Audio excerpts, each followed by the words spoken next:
Welcome to Givers, Doers, and Thinkers. Today we speak with writer Helen Pluckrose about critical social justice ideology, what it is, and why it matters deeply and profoundly for civil society. Let's go. Givers, Doers, and Thinkers introduces listeners to the fascinating people and important ideas at the heart of American civil society. We speak with philanthropists, nonprofit leaders, social entrepreneurs, historians, journalists, and anyone else who will help us understand contemporary civil society's achievements and failures. We also sprinkle in practical advice for nonprofit leaders and fundraisers. My name is Jeremy Beer, and thanks for joining us. All right. Thank you for joining us for another episode of Givers, Doers, and Thinkers. Our guest today is our first international guest, the first person we're speaking to from outside the boundaries of the United States of America, in Helen Pluckrose, writer, cultural commentator, and editor-in-chief of Ario magazine. And yes, Helen, you are going to be speaking to us from London, correct? I am indeed, just outside East London, where it's as rainy as you'd expect. Well, it's as sunny as you would expect in Phoenix, Arizona. So hopefully that makes you feel better and not worse. Ario magazine, of which you are the editor-in-chief, is, I just want to make sure people know what that is. It is a broadly liberal, humanist digital magazine that focuses on current affairs, politics, culture, science, and art. You are also the founder of Counterweight, an organization that helps individuals resist the imposition of critical social justice on their workplaces, universities, and children's schools. And you are the co-author with James Lindsay of the best-selling book, Cynical Theories. So thank you very much for joining us, Helen. It's lovely to be here. I thought we'll talk about probably what you always talk about when you do these podcasts, wokeness, critical social justice, critical race theory, this sort of language, this conceptual apparatus is more and more present, I think, in everyone's worlds, where it used to be sort of distant from most people's worlds, I would say. But even in the world of philanthropy and the nonprofit space, these are concepts and words, ideas that people are bumping up against a lot now. So I thought maybe we could start by, I mean, you're an expert in this. You know it inside out. Maybe you could help us understand terminology to begin with. Like, what are we talking about? It seems sort of opaque to sort of regular people. Critical social justice, critical race theory. What should people know? Can you kind of give us an introduction to the terminological world that we are encountering now? Yeah, so mostly what we're looking at with what we call critical social justice is an understanding of society as divided and stratified by power dynamics and sort of systems of power and privilege called things like white supremacy, patriarchy, transphobia, ableism, and all the rest of it, and that these permeate everything. And but most of us are blind to it. We just accept it as normal because this is the way we talk about things. It's all been constructed in the service of power by powerful groups in society who are understood to be wealthy, straight white men. And we need these critical theorists and activists to critically analyze our discourses, the way we're talking about things, the way we're thinking, our attitudes, our biases, and point out these systems of power and privilege and make us see them.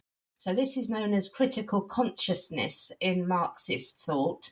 And then as we've gone into the sort of postmodern approach with Foucault, when he looked at power and knowledge as being very much intertwined and then expressed through discourses, that's carried on this critical consciousness idea. And now in African American vernacular English, woke refers to the same thing, being able to see those systems of power and privilege.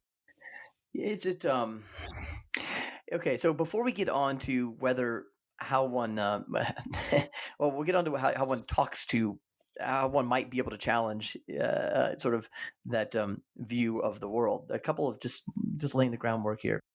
You say the view of critical social justice ideology is that everything is constructed. So the point, I suppose, in part, is there is nothing that has been constructed in our cognitive or social worlds has any necessary or true relationship to some sort of underlying reality. Is that correct? There's no. Uh, it's a kind of, I'm going to complicate things now. So it isn't that the postmodernists and the theorists who derive from them say that there isn't a reality. They say that our decision to relate knowledge to reality, the correspondent theory of truth, which means it corresponds with reality, is a white male Western construct. So we say that the Earth orbits the sun because we understand knowledge as reality. But we only privilege this over another culture that might say that the sun is a chariot being driven across the sky, um, because we're focusing on science and they focus on mythology, and it's racist and imperialistic to think that science is better than the mythology. Is there any standard by which then to judge whether one narrative or discourse is superior to the other Well, with respect to reality? with respect to reality, as we've got into the latest sort of stage since about 2010, you'll hear a lot of the theorists speak in terms of objective truth. So you'll hear people like Robin DiAngelo saying everybody who is raised in a white culture is racist. It's absolutely impossible not to be racist. Now, that's an objective claim. So we're seeing it coming back in at least that sense to an objective truth claim, but you can't argue with it. But the idea is that white people have a certain knowledge and black people have a different knowledge, and then trans people have another knowledge again. And if you have a number of these intersecting marginalized identities, you can see more of these oppressive power systems than people who have fewer marginalized identities. That's why You on sort of have a. cynical, Sorry, go ahead. yeah, a kaleidoscopic consciousness that somebody called it. I can't remember who now, but that's why we have on cynical theories the picture of the glasses with the different color lenses in it, to sort of show how this standpoint epistemology works. If you are a black trans lesbian woman, you will see much, much more of society than a straight white man.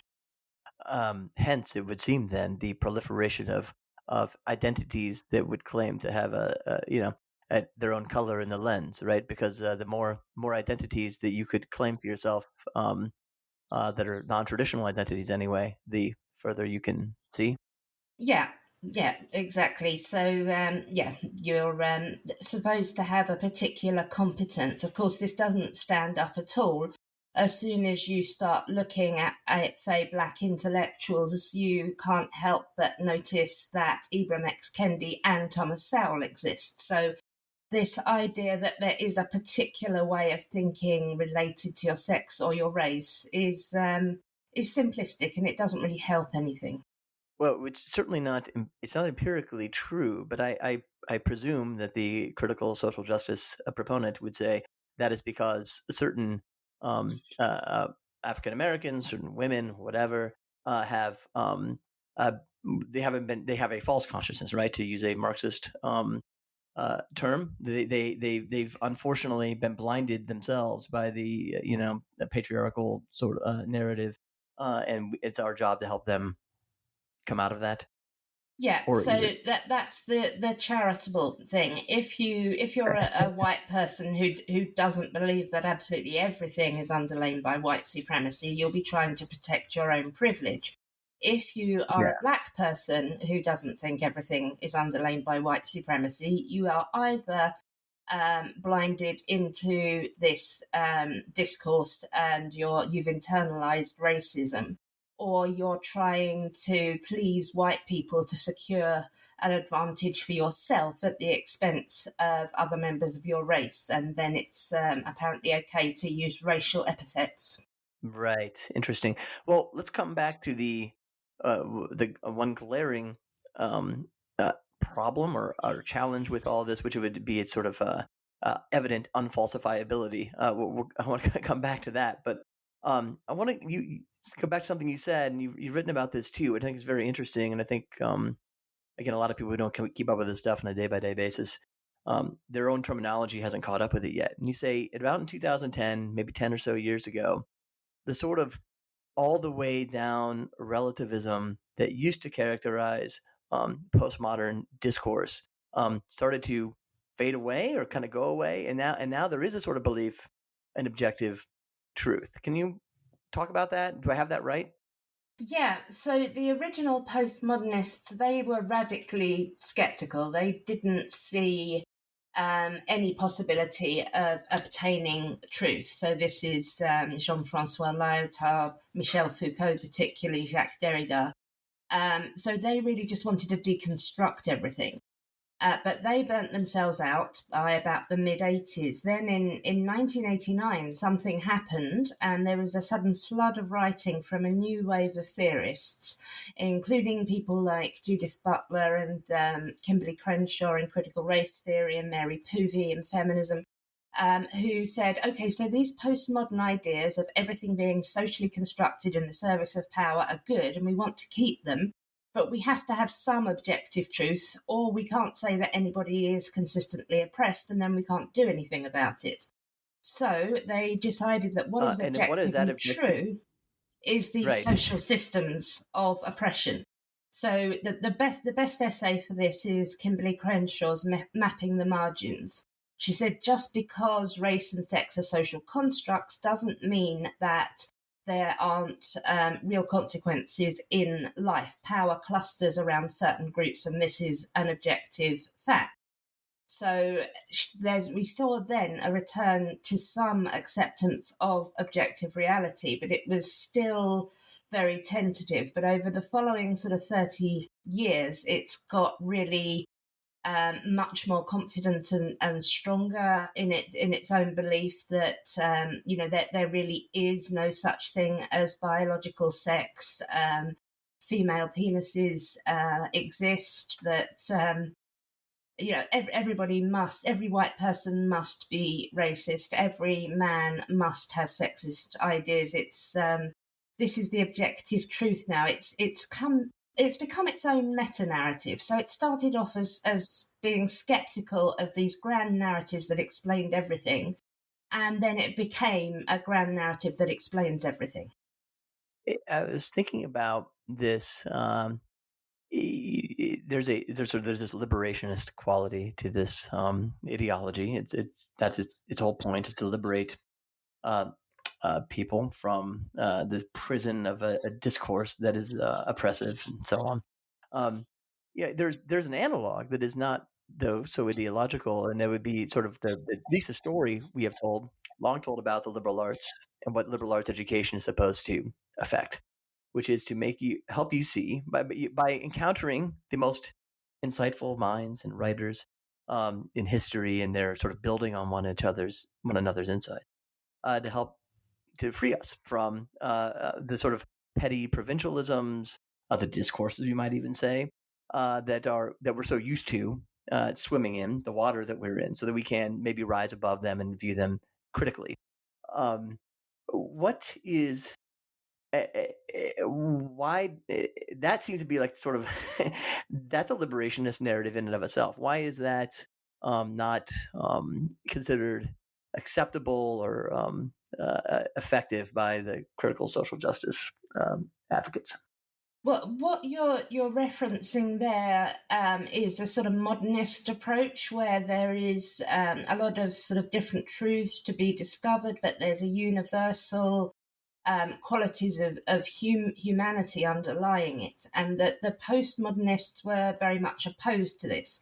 There's also that element of the marketplace of ideas where people bring together different knowledges, different ideas, they argue them out, they test them against each other, and so knowledge advance and moral progress is made. This is the liberal idea, and I'm aware because I'm speaking to an American audience, I should say when I use the term liberal, I am not referring to the left. I am referring to liberal secular democracies, that development of modernity which focused on freedom, the individual, plurality of beliefs, marketplace of ideas. So the idea of the social justice people is very, very critical of liberalism. They think it's too complacent. They think its focus on the individual, on meritocracy, and on the marketplace of ideas is really just a way for straight white men to keep imposing their ideas and for everybody else to keep agreeing with them. They don't have the confidence that liberals have in the power of argument to change minds, because they see things in this terms of discourses. So that's right, but it certainly am I correct in saying that they seem to insulate themselves in a bubble of unfalsifiability? There's nothing certainly that a straight white man could say, or any maybe an increasing number of categories, as you have pointed out in your writing, could say that would that they even need to listen to, right? I mean, you can be ignored immediately. In fact, they don't need to listen to anybody, even a black woman, a gay, man who disagrees with them is, for all the reasons you've already pointed out, operating. They've internalized racism or whatever it might be. Um, Yeah. how does one communicate then? How can there be any kind of conversation or dialogue with someone who embraces critical social justice ideology? Well, if somebody is really deeply embedded within it, there simply isn't any way. If you read Robin DiAngelo's White Fragility, for example, she's anticipated every objection and she's closed it down. Her argument is that anybody who disagrees with her, stays quiet, or goes away is suffering from white fragility, where they just simply cannot bear being confronted with the truth of their own racism. So the only way not to be fragile is to stay put and agree with her. So this is utterly unfalsifiable. If you are trying to talk to Robin DiAngelo, you wouldn't get through to her, and she will not, in fact, debate. And this we see with a lot of the real sort of leaders of the movement, but I think this is a very, very small number. I like to compare it to, say, the church. So we have the theologians, and that's a small group of people who are really into the theology, the ideas, they're totally embedded in it. Then you have the priests who have a more accessible version of it, and then you have the laity who have beliefs but sort of apply them quite individualistically. So quite often when I'm speaking to somebody who is expressing social justice style ideas, there is a way for me to find common ground with them. They haven't entirely bought into the whole narrative. They may not even know the theorists that they're actually referencing.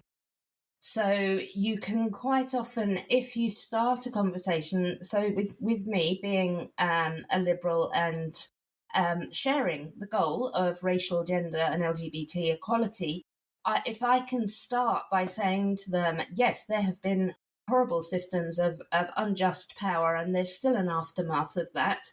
I agree with you. We need to keep focusing on this.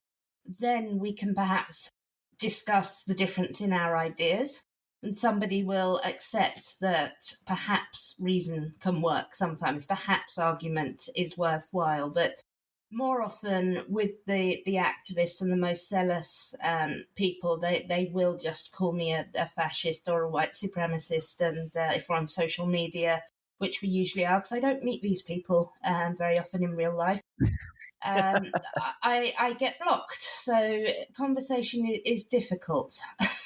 Yeah, well, but what you're saying, the broader principle here is that possibility of dialogue, conversation, is only possible insofar as critical social justice ideology is incompletely absorbed by those who say they Yeah. adhere to it.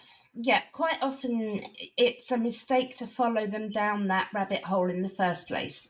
if someone were to say to you, I can't see you, so I don't know what race you are, I'm going to assume you're white. If someone were to say to you, how can you, a white straight man, say have any opinion on this, you should not then try to explain why you are able to have opinions, but simply say, I don't share your premise that I have to have a certain race or sex in order to have an opinion on this issue.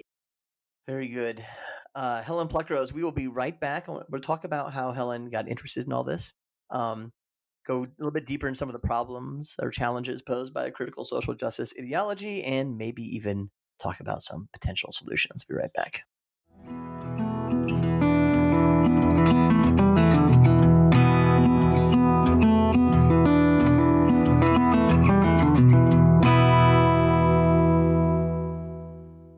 All right, we are here with Eric Strife, my esteemed colleague. Eric is a managing director at American Philanthropic and runs our direct response shop. How are you doing, Eric? Great. How are you today? All right, Eric, you are actually an expert, unlike me and perhaps some of the other people that I talk to from time to time. You teach marketing. You've run big marketing programs for nonprofit organizations. So you really know what you're talking about. I'm just going to set the table for everybody here. And I want to ask you about digital marketing for nonprofit organizations. It's a extremely cluttered landscape, it seems to me, especially with the pandemic, which has only made it worse. So, what do you have like just a few tips? Maybe things people aren't necessarily thinking about or don't think about enough. Yeah, you shoot them to me, man. What do you got? Yeah. Well, so first of all, it is very complex. To your point, it's a complex, but it's also very uncomplex. So sometimes we overcome complexify it to a certain degree. I think what I've noticed over the years, in particular, as social media and digital fundraising and marketing have taken hold, is that most organizations really need to take a much deeper look at digital channels, not just email outreach, use of their website and landing pages and their donation pages, which all should be really tweaked and always looked at, every month or two or three to really make sure you're maximizing it. I think perhaps more importantly, this day and age, nonprofits in particular need to be looking at what's happening on social media. It's an area that many nonprofits haven't embraced to the degree that for-profit organizations are with great success. And I don't mean just having an Instagram page, a Facebook page, and a Twitter page and posting every couple times here and there with kind of meaningless content. I mean, really like leaning into this and realizing, yes, there's going to be a fundraising component down the road, but it's really more about helping support your brand and support who you are, if that makes sense. Yeah, so you're telling your story on social media rather than hitting people up. Exactly. So telling your story, who you are, being vulnerable, being authentic, and just kind of letting your hair down, as I say, with who you are and what you're about. And so many organizations fall short of that, right? And when they execute social media, they think tactically. They think, okay, we need to do post more on Instagram, or we need to do more on Facebook and so forth. And they don't really, or we need to do more emails or whatever it might be. And yeah, perhaps they need to do tactically, they need to do more, but you need to step back and determine what you're trying to accomplish, right? And what are your intended outcomes? What am I trying to do on social media? And some of it will certainly be donations, but much of it is building that brand and telling your story in a very human way. So what's the goal? Are you trying to get people to feel like they're on the inside, like they really know you, like they're part of your Yeah, community or something? Like, yeah, how would you articulate that? I think that the key is for the organization to realize that social media is similar to being at your friend's house for dinner and letting your hair down and being who you are. So being authentic. And that's very difficult, especially for a very buttoned up organization that's maybe conservative and very, it has a kind of a certain kind of image. But you need to find your why, like Simon Sinek says, and discovering the why and your purpose and being. You need to discover that, and you need to share that, and do that. And I think that that may sound too lofty to a certain degree, but it's how social media is being leveraged for organizations in a very very impactful way to be able to do that. And it means, there's three things that we typically try to do through digital marketing, means particularly social media: entertaining, educating, or informing. And sharing and kind of thinking it through from a strategy and objective level. Yeah, I could do maybe two or three of those even. I could entertain, but I could educate as well. I might be able to inform about what we do and share that, but I can also make it fun and entertaining. Maybe it's the person's personality, or maybe it's the content we're sharing and things like that, so that you're engaging and involving people, not just pushing out content. I don't know if that makes sense, but the idea of It does. want to move from pushing out content to kind of entertaining, educating, and informing, and then finding a kind of a cadence for those things. Yeah, the verbs make all the difference, it seems to me. Like, pushing out content doesn't seem like you're necessarily thinking about the end user as much as when you use verbs like educate and entertain, inform. It's not just filling up a bucket, but Exactly. there's some reason for what you're doing. Yeah. Yeah. So as an example, like TikTok, which is there's just it's a wasteland on one level, and there's a lot of garbage on there, but it's actually totally transforming social media right now, how people are going to communicate. And I think there's a huge runway right now for even nonprofits to start to see how they could reach people, and particularly the younger audience. We're always talking about the younger audience. Hey, get on TikTok and share your story in a very human, very authentic way, that is collaborating, engaging, and involving people. You can entertain, you can educate, and you can inform in incredible ways on TikTok. It's a very powerful medium right now that we're going to see a lot more of. Eric, you're the first person to mention TikTok on this podcast. Gold star for you. Maybe we'll have to have you back to tell us more about that. But hey, thanks for your time today. Thank you. Take care, Joe.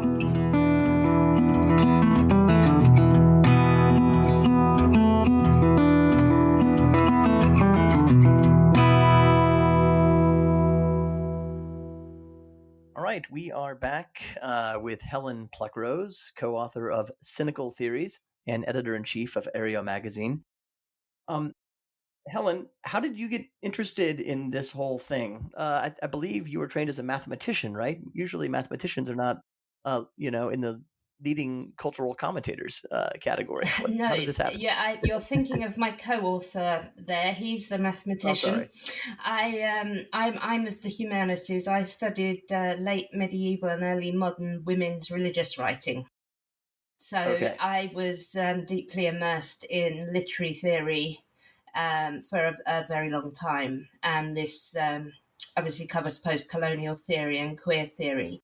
Then I read a lot of the original postmodernists at undergraduate and postgraduate, and I'm interested in ideologies and discourses generally because I focused on how women used Christian narratives in order to gain authority and autonomy for themselves in societies in which they didn't have a lot.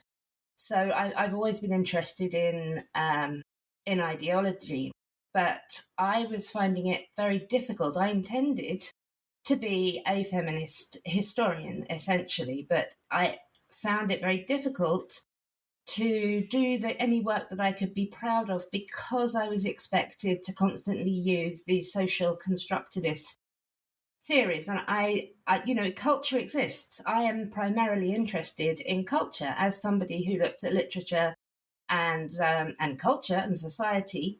But I do think biological realities exist as well. So I found it very difficult trying to deal with the feminist world in which we cannot accept that any differences, psychological, cognitive, or behavioral, actually exist biologically between men and women. And we have to always read everything through current feminist theory, which is anachronism. You cannot study the 14th century via 21st century intersectional feminism and expect it to make much sense. So I got quite frustrated during my studies. In the same time, I was also being a liberal feminist, and I was finding my fellow liberal feminists were becoming less and less liberal. And I held out for quite a long time trying to talk to feminists to keep the liberal feminists liberal. And in the end, I think it was 2016, I wrote my my piece that sort of got brought attention to me in the first place, which is why I no longer identify as a feminist, because it wasn't possible any longer to address issues as they really were. We were deep in postmodernism and cultural relativism, and it was profoundly unhelpful. Did it make you unhappy? Yes. I mean, I think that the combination, I started off writing and arguing in the new atheist space. So I have always been very critical of religion because of the illiberal and irrational elements of it and the lack of evidence-based epistemology. So when these postmodern ideas arose, I'm seeing the same kind of problem. There's not much confidence in evidence, in science, in reason. Liberalism is also a victim of critical social justice. So all three of us, in fact, Peter Boghossian, James Lindsay, and I, we all started off in the new atheist movement, and we moved into this ideology because it just works in such a similar way psychologically. It seems like your thinking has evolved a little bit. I think you've written about this, where just not long ago you thought that critical social justice would probably never gain too much of a foothold sociopolitically before it self-destructed. But you've rethought that a little bit now. Am I right about that? Yes. Yeah. So at the beginning of last year, I think it was, I was still arguing that it would have to ultimately destruct because it's so contradictory, because it keeps splintering into factions. But what we've seen in the last couple of years and really escalating in the last 6 months is the shearing away of certain marginalized groups. So we saw, for example, women are no longer really seen as a marginalized group by social justice. So we get the Karen meme and the white women tears. Gay men have not been consistently intersectional, so they are now largely to be regarded as privileged. Lesbians are to be suspected automatically of being trans exclusionary, so they're always suspicious. We've ended up with two main ideologies, and that's the trans activism and the critical race theory. And I think because we have narrowed to this extent, when I said before this can't become totalitarian because it's too fragmented, I can now see a way that it could become totalitarian. I think that we are going to see the race issue come out on top and overcome the trans issue, particularly in the US. Over here in the UK, we've got a really strong cadre of gender critical feminists keeping trans issues current. But I think in America, if you're going to go totalitarian with social justice, it's going to be on the subject of race, and I can see the possibility of that happening. I'm much more worried for America than I am for the UK at the moment. It's interesting. Could you? I'll read a sentence from you, and then you can elaborate on that thought a little bit more. Quote: "People who anticipate that CSJ could evolve into something akin to a Maoist revolution, complete with struggle sessions, are not conjuring this possibility out of nowhere." That's a remarkable statement that goes on to what you were just saying. Can you elaborate more on why you are so concerned about America and what you think might, what you fear might happen? I can see the ideological zeal, the demands for purity that have been intensifying. Now, Brett Weinstein is my friend. He and Heather, we have spoken at length about the way this took over in Evergreen College. And within a closed system, it just erupted, it exploded, it poisoned everything. It became really dangerous. If you've seen some of the videos of it, there was a really kind of tribal mob atmosphere happening there. And I think we saw this as well. It popped up in, of all places, the knitting community. And in young Ravelry, right? yeah, and in young Yeah. adult books. So we've seen these small eruptions of it in closed systems. Then I think after the death of George Floyd at the knee of the white police officer, that was when we saw the mass explosion. And I don't think it's coincidence that this happened at a time when people were very anxious about a pandemic, something they couldn't fight, and then something happened that gave them something to fight. As I said, I studied the late medieval period, so I know during the Black Death, for example, this was when people suddenly decided it's time to persecute the Jews. It's this is what happens when people are afraid of natural things. Then their enemies, their perception of their enemies, will suddenly intensify as well. So I think this was a disaster waiting to happen in the US, and I think it happened. I think that you're seeing a genuine attempted cultural revolution. I don't think it can win in the long term, but I am quite worried that there could be considerable violence and destruction before you re-establish a liberal order again. It seems, yeah, one fear I have, even if there are not large violent spasms of activity, certainly it's hard to see the further penetration of social justice ideology into culture as helpful for a community. So to come back to sort of one of the points of this podcast, strengthening communities, building community.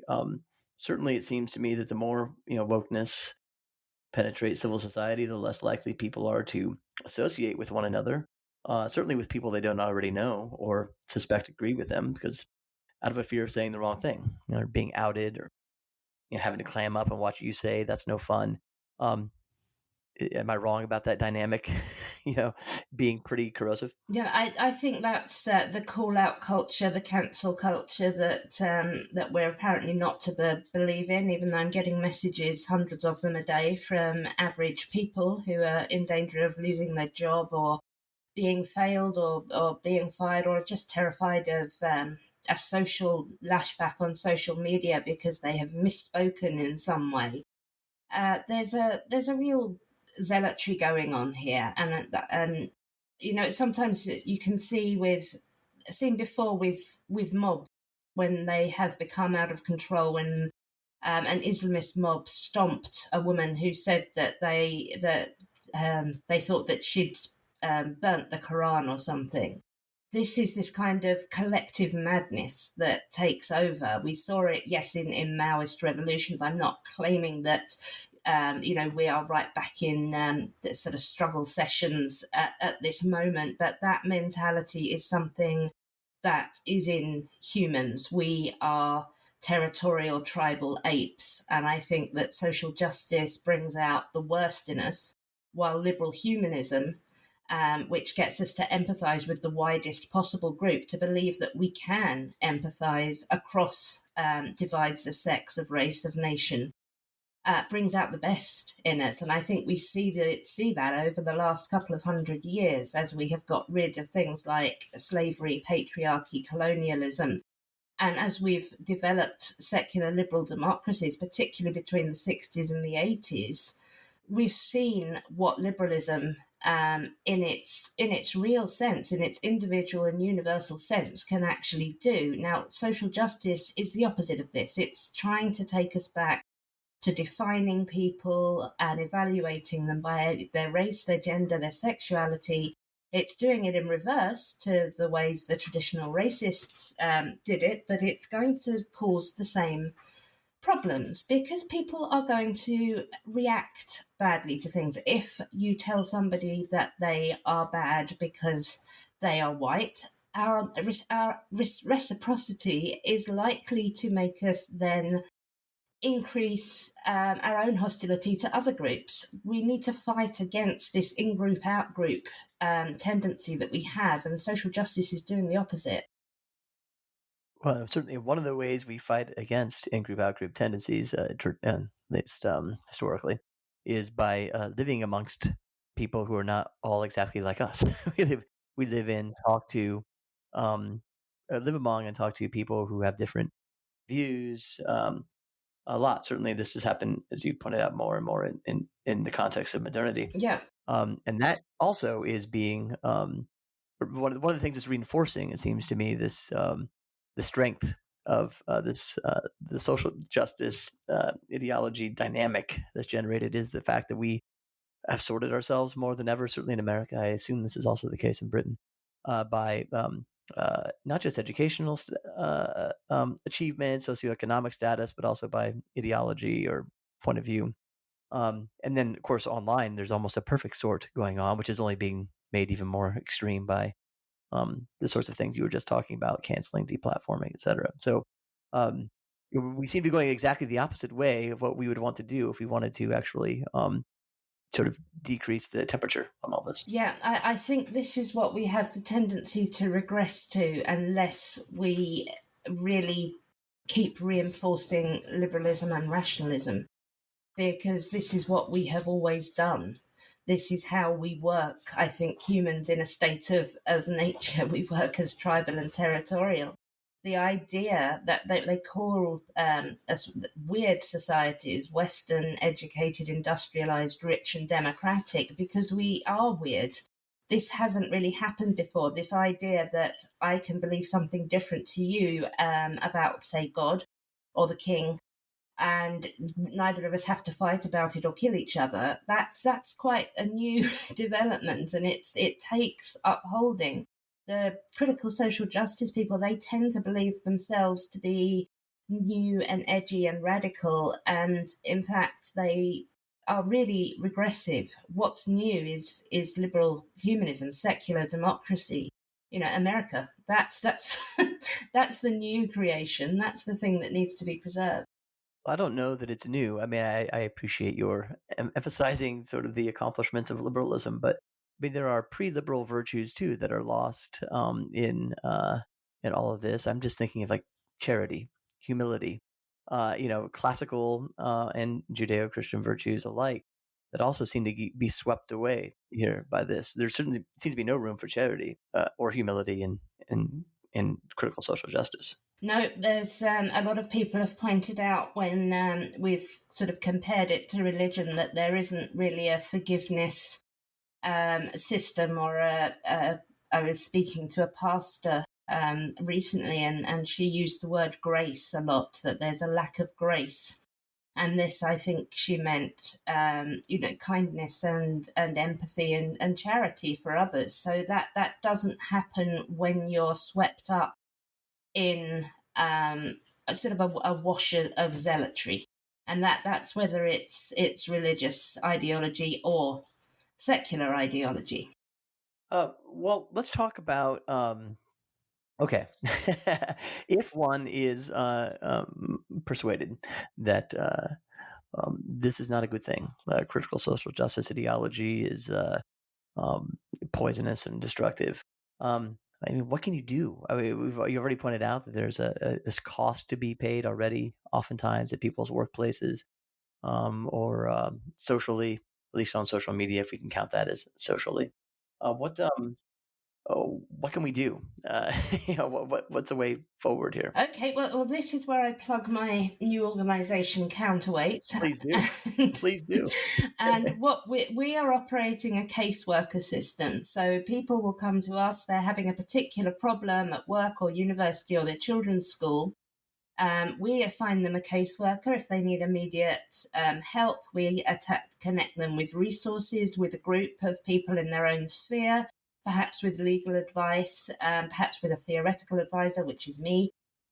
We help them to write letters, we provide templates, and we sort of create a customized plan for them to address whatever issue it is that they're addressing. And we're having a lot of success with this. And this is really, we're operating kind of behind the scenes. So about 60 to 70% of our users are American. So we're an international group, although 60% of the cases we have done have been in the UK, because I think we've had more press coverage over there at the moment. But we have had success. I was delighted a couple of weeks ago, somebody who works for a major humanitarian charity told me that she had persuaded branches in 6 countries not to divert funds to unconscious bias training and instead spend it on medicine, food, and clean water for people that they're supposed to help. We heard from what radical idea itself. Yep,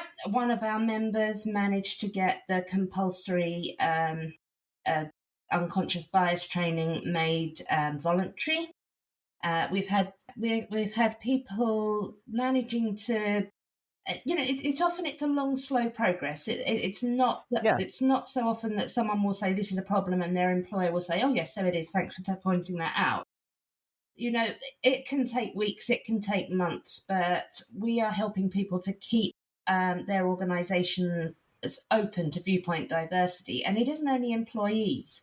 Employers come to us quite a lot as well. They want us to help them develop principled policies against racism that are non-woke. They want to consult with us about alternative forms of anti-racist training. So we're helping them to put in place, sort of principled opposition to bigotry in the workplace, which doesn't involve believing in any invisible systems of power or that people who disagree with you are evil. So we are quite hopeful, and by connecting people with each other as well, we're creating a groundswell. It's really that's very encouraging to hear. It's not. What's very interesting about it is this case by case or caseworker strategy you're employing, where you're not just sort of trying to oppose ideology with ideology, but we're trying to actually work, on the ground at a very individual level to help people. Yeah, I mean, in particular situations. Some people work from the top down with the big systems. We work from the bottom up. So most of our people, we're not particularly focused on academics or on CEOs or on really influential people. We're focused on the average people who may not have the necessary background to know how to research, write and defend arguments against critical social justice. And they may not have a lot of power or platform. But we work upwards from there, and we have so many organisations that have formed now around social work, around charities, psychology. People are really supporting each other.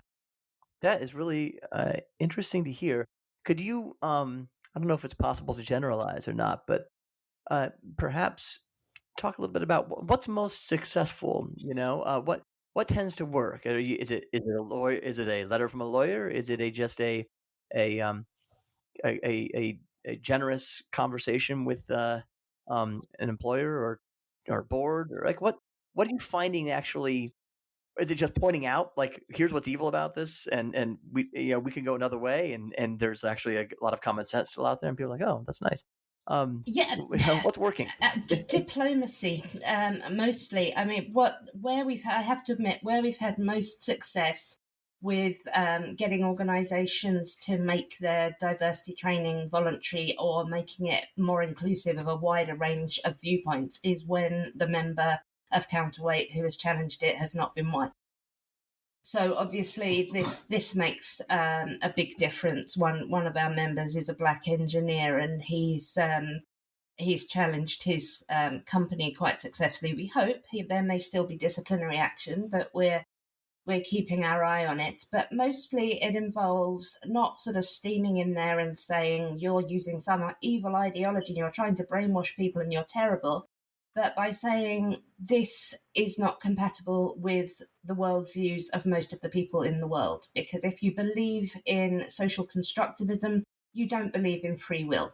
Now, liberals believe in free will, conservatives believe in free will, so do Marxists, so do Christians, Jews, Muslims, Sikhs and Hindus.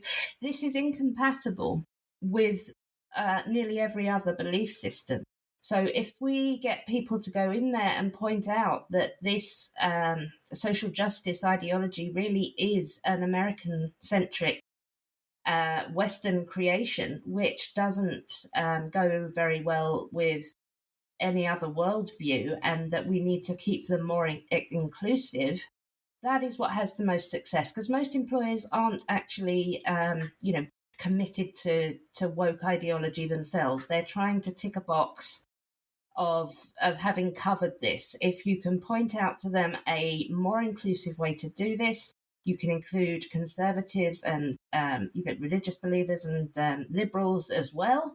Everybody can oppose racism from their own ethical framework.